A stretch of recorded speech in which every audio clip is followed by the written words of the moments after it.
What's up? It's Chris from StonefoxMedia, and I hope everyone's having a blessed day. Now, I have some distressing news about Bungie, and I'm going to get to that in a minute because I really just want to go off on them right now. But let me tell you what's going on in other gaming news briefly. It does look like Nintendo's Norwegian site does suggest that Metroid Prime 4 and Bayonetta 3 are launching in 2018. They're basically saying it's happening right now. I don't know where they're pulling this information from, so just take this right now as a rumor. Of course, there are a few other ones that are coming. This is all based on the Nintendo Direct, which is rumored to be coming January 11th. Basically, they expect Nintendo to come out there and start announcing new games like Kirby, Yoshi's games, Fire Emblem. They also have Bayonetta 3, Metroid Prime 4, a new Pokemon game for the Nintendo Switch, not for 3DS or for a mobile platform, but actually for the Switch.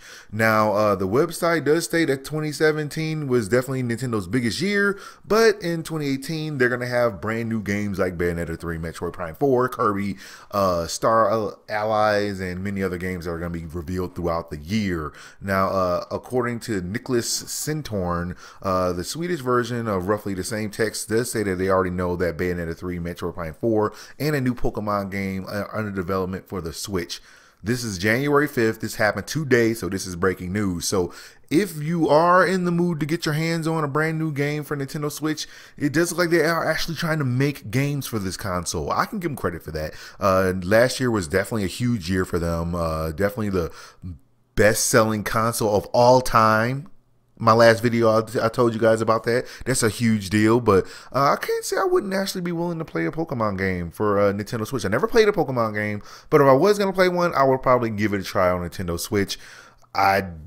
I'm just not a big Pokemon person. I would totally try it though. Metroid Prime 4, of course, you know what I'm saying. But moving on from that, and this is a game that I am excited for. If you guys are excited for Monster Hunter Worlds, looks like the new Elder Dragons have been revealed in a brand new trailer, and their first DLC monster has been announced. Now, from what I heard, is that the DLC that they're going to have coming out for Monster Hunter that's going to be arriving in spring is going to be free. I know. It's far-fetched that you actually pay for the game and they'll be like, you know what? We're going to give you this for free because you already bought the game. You know, something that makes sense to the whole entire world. Well, yeah, Capcom had just recently hosted their latest live stream event for Monster Hunter World, and it is showcasing brand new monsters that players are going to be able to hunt. Now, the Monster Hunter Worlds game is going to be a 40-hour campaign. Now, you can play this by yourself. You can play it with more friends. You can pretty much do anything you want to do in this game, and that's what makes me so hype about this game, because I have never played a Monster Hunter game.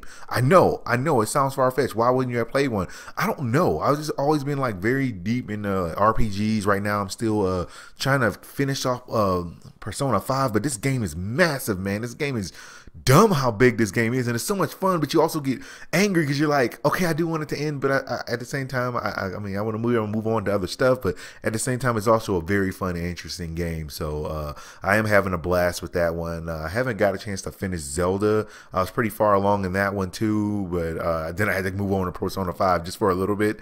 At the same, because I was trying to get like all of the little shrines. That was my goal. Get all the shrines, get every single one of them. I know a lot of people just didn't go for all the shrines and they just went kind of straight to Ganon and knocked his butt out. But for me, I'm like, I want to go all into this game. I want to get everything I can get up out of it.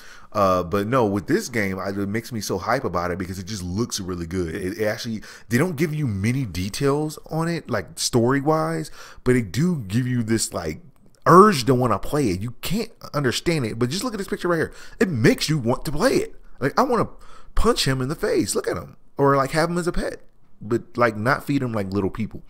Now, moving on from that, and this is the actual news that I am very upset about when it comes to the whole entire Destiny 2. It looks like Destiny 2 was reportedly rebooted before release to incorporate more microtransactions. That's right, you heard it correctly, more microtransactions. So reportedly, this that was coming out from Activision. This game was under development from 2014. Well, that's not true. It was under development for 16 months, roughly starting in 2016, that they were actually trying to reboot Destiny 2.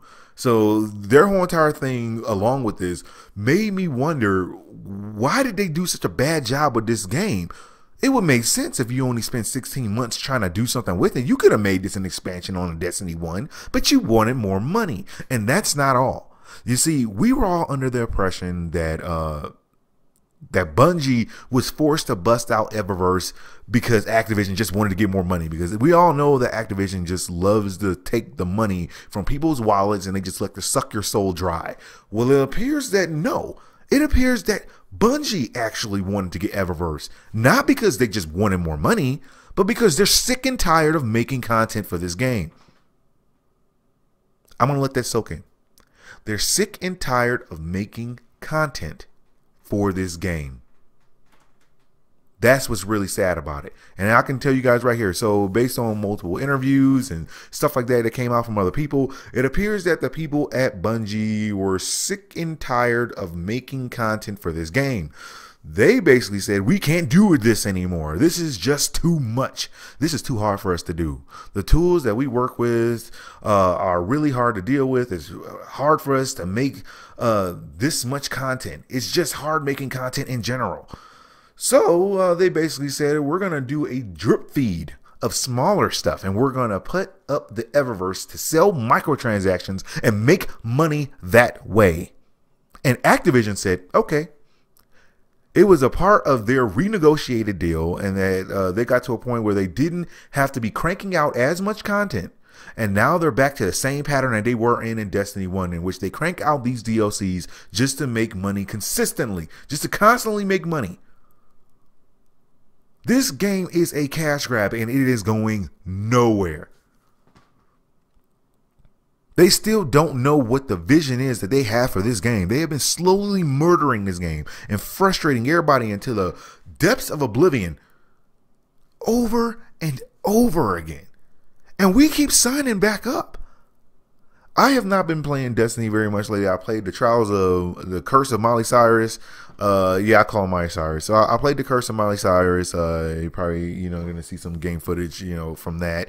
But at the same time, I'm looking at this like, man, I paid for these 2 DLCs, so I'm gonna play these 2 DLCs, and this is probably the last DLC. The next one is I'm gonna play. I beat the DLC and that was it. I didn't want to do your extras. I didn't want to hunt for your little shards and hunt for your little fake weapons. This is a total slap in the face. We're all thinking that Bungie's like the victims here. They're like the people that have been mistreated, and they're like, these big bad people at Activision just want to keep using us for our talent, and if we could just get from under their thumb, we can have free creative reign over our products. Well, no, that's not it. They hate making content for this game. It's hard. They're not hype about this game because they don't know what they're doing with it. They don't know where it's going. They don't know where it wanted to end. They have made this thing like a 10-year project, and now they're locked into it. And they're trying to figure out new stories. They're like, look, they were, from what I read, they were originally going to release a ton of content with Destiny 2. So much that it was just ridiculous. And they said that we don't want to do that. We don't want to make more content because then we got to make a DLC on top of that massive game. So let's just chop it up. And this is what we're going to chop this game up. And we're going to give it to you. Molly Cyrus is supposed to be ours. Destiny 2. The next expansion was supposed to be ours. And probably other stuff. And they just said, you know what, let's chop it up. Think about that raid. Big old floaty ship, you know what I'm saying? Leviathan just shows up and just gobbles up planets and all this other good stuff. And we just show up there. The whole thing was about Gary. And now we're on top of this big golden ship for no reason. He just showed up and we just have to go there. And then he just welcomed us with open arms. It's a glorified prison of elders. I don't care what anyone says. It's a prison of elders. And look at it. There was no reason to go there. They just threw it out there. Making expansion vaults to have more enemies and bosses. Why do they want to go there? This is a cash grab game, and it is going too far. Yes, it has also been reported that it does look like Destiny is on the verge of becoming Battlefront 2 with Eververse Microtransactions. Now, Bungie has announced that they're going to say some stuff. They're going to do something that Bungie always does. Bungie has this habit of trying to build hype. They go, we're going to do some major announcements. This is going to change Destiny forever. And everyone goes, I can't wait. I'm so hyper. And then we always get let down with some garbage in the end. They build it hype and then they let everybody down. Well, here's what people are speculating at this point. They're saying that Bungie could do multiple types of things because people are now hip to what they have done. that they basically have options. Now they can try and make a smaller Eververse loot pool. Basically all the cool cosmetic stuff are locked behind Eververse, and you just can't really get to them.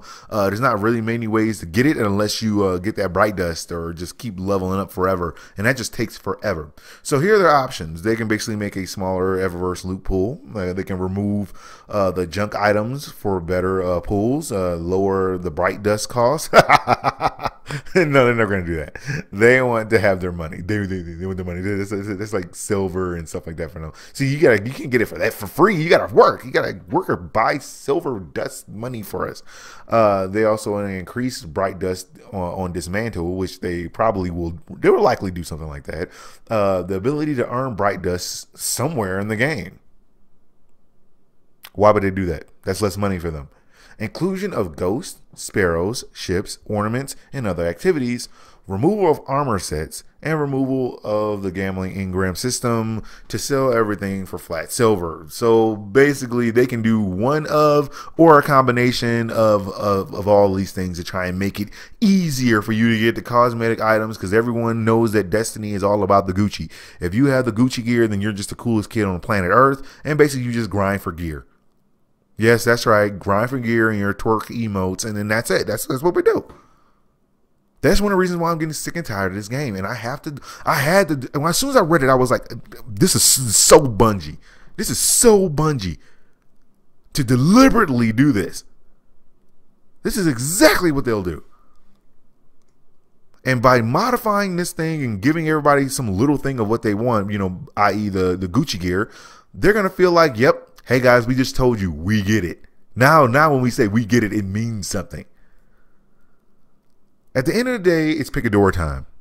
How long do you want to continue grinding for this game? They already said Destiny 1, there was no point to it. We don't even really know where it was going. And Destiny 2, it seems like they're sick and tired of making content for it, and they're just like, let's just stream out some stuff. They say it's hard. We don't want to make content for it. Let's just nickel and dime these people and trickle this content out over years. Now you know. Now you're not ignorant anymore. You can't put your head in the sand. Now you know. It's like the Matrix. It's like you're going to take the red pill, you're going to take the blue pill.